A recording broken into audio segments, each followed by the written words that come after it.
Critics of the United States have been known to comment that our democratic political process is overly complex. Traditionally, American voters cast their ballots in lower percentages than other countries that also have elections. That trend seems to be changing, however, with record numbers of voters from all demographics turning out to vote for the primaries for their respective candidates and make their voices heard. One such voter is Lucas Hubbard, who felt a certain sense of responsibility to go out and vote. After seeing what's been going on the last 8 years, 4 years in particular, I feel kind of guilty for not getting involved last time around. And so I think that it's kind of, as an American, it's my duty to do it this time. Well, whether or not one is looking to make a difference in politics, it can't be denied that voters are inspired to be more active. Mainly just wanting to get involved, to just kind of, be able to say that we had a hand in the democratic process. And this year, the democratic process has proven to be far more attractive to voters. The New Mexico Democratic Party only expected 40 to 50,000 voters to turn out, yet almost 150,000 votes were cast. Does this surprise voters like Lucas Hubbard? Not really, considering the popularity of the current president. And so, of course, people are going to want to be getting involved more. Feel that maybe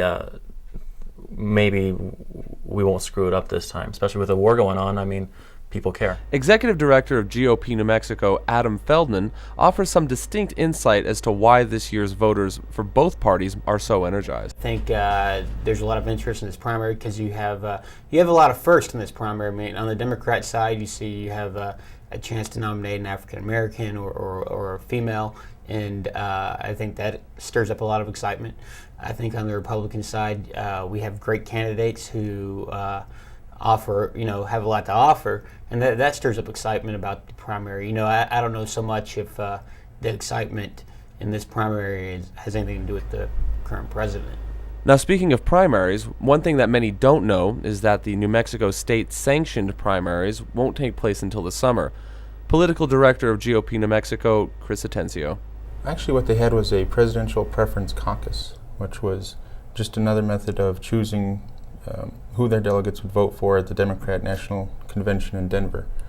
Under the state law, we're given a choice to stick with the state-run June 3rd primary for presidential selection or to run a caucus.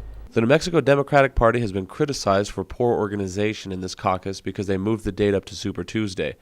Only one polling location was open for 7 precincts in Rio Rancho, which left 1,900 people waiting when the doors closed. And it seems like the system is set up to make it prohibitive for minor and third parties to gain a foothold and to get a major voice in party politics. And we're all for more voices, more ideas.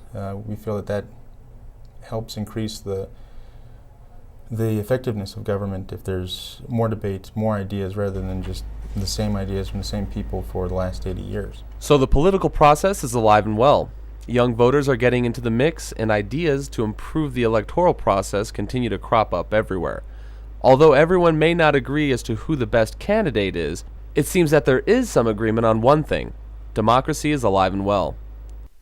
This is Oliver Riggle reporting.